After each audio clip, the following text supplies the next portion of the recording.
સુપ્રભાત વિદ્યાર્થી મિત્રો, અંકુર વિદ્યાભવન તમારું હૃદયપૂર્વક હાર્દિક સ્વાગત કરે છે. તો આજે વિદ્યાર્થી મિત્રો કક્ષા 8મીમાં હિન્દીમાં આજે આપણે ઇકાઈ 4 ઉઠો ધરા કે અમર સપૂતો એ ગાન આજે આપણે શીખવાનું છે. તો આ સમૂહ ગાન છે. તો આના કવિ છે દ્વારિકા પ્રસાદ મહેશ્વરી. તો પહેલાં વિદ્યાર્થી મિત્રો આપણે આ દ્વારિકા પ્રસાદ માહેશ્વરીનો પહેલાં આપણે પરિચય મેળવી લઈશું. ઉઠો ધરા કે અમર સપૂતો. તો द्वारिका प्रसाद महेश्वरी का जन्म 1 दिसंबर 1916 को रोहता आगरा उत्तर प्रदेश में हुआ था. 29 अगस्त 1998 में उनकी मृत्यु हुई. उनके 6 काव्य संग्रह और 2 खंड काव्य, 26 बाल साहित्य, 3 कहानी संग्रह तथा अन्य साहित्य भी प्रकाशित है. इतना ऊंचा उठो, उठो धरा के अमर सपूतो, कौन सिखाता है चिड़ियों को, चंदा मामा आ पुनः नया निर्माण करो माँ, यह वसंत ऋतु हम सब सुमन एक उपवन के उनकी प्रसिद्ध कृतियाँ है. प्रस्तुत काव्य में प्रकृति के तत्व से प्रेरणा लेकर अपने गान का उपयोग कर देश के सपूतों को नवनिर्माण करने का संदेश दिया है. तो यहाँ बच्चों उठो धरा के अमर सपूतो संघ गान, समूह गान यानी संघ गान. तो पहले मैं थोड़ा उसका काव्य का परिचय दे देती हूँ. हमारा देश सदियों तक गुलाम रहा है. इस समय के दरमियान देश की बहुत बर्बादी हुई. 15 अगस्त 1947 को हमें ब्रिटिश सत्ता की गुलामी से मुक्ति मिली. सदियों के बाद हमने आज़ादी का सवेरा देखा. यह कविता उस समय की रचना है.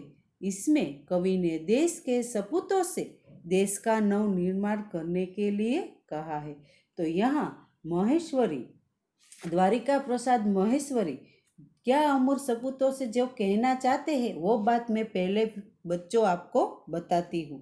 सदियों की गुलामी के बाद हमारे देश को स्वतंत्रता मिली. कवि चाहते हैं कि देश के युवक स्वतंत्रता के बाद देश का नवनिर्माण करें. वे लोगों के जीवन में नया उत्साह भरे, उनमें नए प्राणों का संचार करें, युग युग के मुरझाए हुए फूलों को नई मुस्कान दे, अपनी मंगलमय वाणी से संसार रूपी उद्यान यानी बगीचा गुंजित करे. वे तरह तरह का ज्ञान प्राप्त कर देश का भविष्य उज्जवल बनाए. इस प्रकार कवि महेश्वरी जी धरा के सपूतों को अनेक अपेक्षाएं रखते हैं.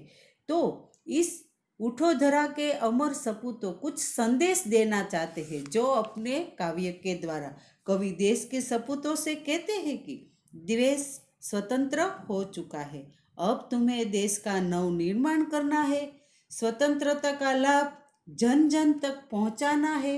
देशवासी तुम्हें बड़ी आशाएं रखते हैं, तुम्हें उन्हें निराश नहीं करना है, तुम्हें लोगों में नए प्राण फूंकने हैं, विकास के नए रास्ते खोजकर तुम्हें देश का पिछड़ापन दूर करना है.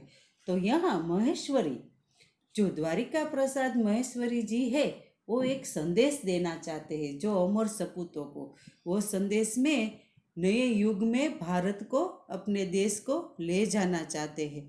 तो वो अपने देश के लोगों में कुछ मुस्कान देखना चाहते हैं. दिलों के फूल स्वतंत्रता के प्रकाश में खिलते हैं. हमारा देश सदियों तक गुलामी के अंधेरे में रहा है. विदेशी शासक वहाँ के लोगों पर अत्याचार करते रहे. अन्याय और तरह तरह का शोषण सहते सहते लोग अपना स्वाभिमान खो बैठे हैं. उनके दिलों में उदासी छा गई है. कवि की इच्छा है कि ऐसे मुद्रा दिलों में फिर से नए जीवन का संचार हो. इस प्रकार कवि युग युग से लोगों के मुरझाए हुए हृदय सुमनों पर नई मुस्कान देखना चाहते हैं. तो यहाँ जो देश के नव निर्माण के बाद युवानों तक पहुँचाना चाहते हैं. तो आज धरा के सपूत है। जो स्वतंत्रता का पाने के बाद हमारे देश में नया युग आया है, तो धरा के सपूतों इस नव युग का नव निर्माण करे। तो यहाँ सारा सूर्य का प्रकाश फैला हुआ है। सुनहरी धूप है के कारण आज धरती माँ की काया भी सुनहरी हो गई है। तो इस कविता में कुछ ऐसी बातें हमें जो कहती है, जो सपूतों की बात जो बताते हैं, यह बात हमें भी सिखाती है। तो उठो धरा के अमर सपूतों, पुनः नया निर्माण करो। जन जन के जीवन में फिर से नव स्फूर्ति का नव निर्माण भरो। हे भारत माता के अमर पुत्रों, गुलामी की रात बीत गई है और आज़ादी का सवेरा हुआ है।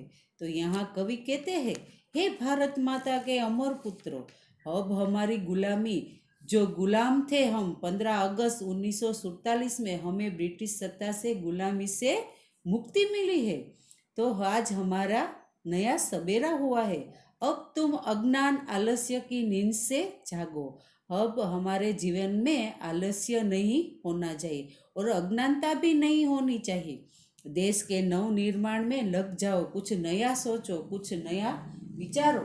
तुम्हें देशवासियों के जीवन में फिर से नया उत्साह भरना है, जो उनमें नए प्राण का संचार करना है। जो मुरझाए हुए फूल की तरह हमारे देशवासियों के लोग हो गए हैं। नई प्रांत है, नई बात है, नई किरण है, ज्योति नहीं।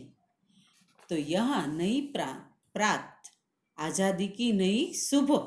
नई प्रांत यानी आज़ादी की नई सुबह, नई चर्चाएं। तो यहाँ नई नई चर्चाएं, नई नई बात हो रही है, नए विचारों के किरणें फैल रही है। सब अपने जीवन में नया प्रकाश का अनुभव कर रहे हैं। लोगों के मन में नई उमंगें और हौसले की नई लहरें हैं। तो नई उमंगें, नई तरंगे, नई आस है, नई सांस है, नई सांस है। तो नई उमंगे, सबके मन में नई नई आशाएं हैं। आज देशवासी खुलकर सांस ले रहे हैं। देश के सपूतों तुम्हें युग युग के मुरझाए हुए फूलों को नई मुस्कान देनी है। तो देश के अमर सपूतों, जो मुरझाए हुए फूल है, जो मुरझाए यानी जो फूल की बात जो लोग में उसका उदाहरण दिया है, जो हमारे देश के लोग हैं, वो मुरझाए हुए फूलों की तरह हो गए हैं। गुलामी में से छूटकर आज फूलों के नई मुस्कान, आज हमारे देश के लोगों में नई मुस्कान आई है, देनी है, उन्हें फिर से खिलाना है। तो युग युग के मुरझे सुमनो, नई नई मुस्कान भरो। उठो धरा के अमर सपूतों, पुनः नया निर्माण करो। डाल डाल पर बैठे विहंग, डाल डाल पर बैठे विहंग, कुछ नया स्वरों में गाते हैं। आज़ादी की इस सुबह में प्रकृति भी आनंदित है। प्रकृति की बात भी की है कवि ने। जो आज़ादी की इस सुबह, नई सुबह हुई है, नई प्रात हुई है, तो प्रकृति भी जाने आनंदित हो गई है। पेड़ों की डालों पर बैठे पक्षियों के स्वरों में भी नवीनता है, उसकी आवाज़ में भी कुछ नवीनता है। वे भी जैसे खुशी के कोई गीत गा रहे हो। तो गुनगुन करते भौरे, मस्त उधर मंडराते हैं। गुनगुन करते भौरे, वे भी जैसे खुशी के कोई गीत गा रहे हो। बागों में भौरे गुंजार करते हुए मस्ती में मंडरा रहे हैं। देश के सपूतों, स्वतंत्रता के बाद देश में नया युग आया है, जाने नई सुबह आई है। इस नए युग की वीणा में नए राग और नए गान भरने हैं। तो नव युग के नूतन वीणा में नए राग नव गान भरो। उठो धरा के अमर सपूतों, पुनः नया निर्माण करो। कली कली, नवयुग के कली कली खिल रही, इधर वह फूल फूल मुस्काया है। तो यहाँ इधर उद्यान में कलियाँ खिल रही है और प्रत्येक फूल जाने मुस्कुरा रहे हो। सारे देश की स्वतंत्रता के सूर्य का प्रकाश फैला हुआ है। तो धरती पर माँ को, जो धरती पर माँ को हमारे भारत माता आज हो रही है नई सुनहरी काया है। ऐसा लगता है जैसे भारत माता का शरीर आज सुनहरा हो रहा हो।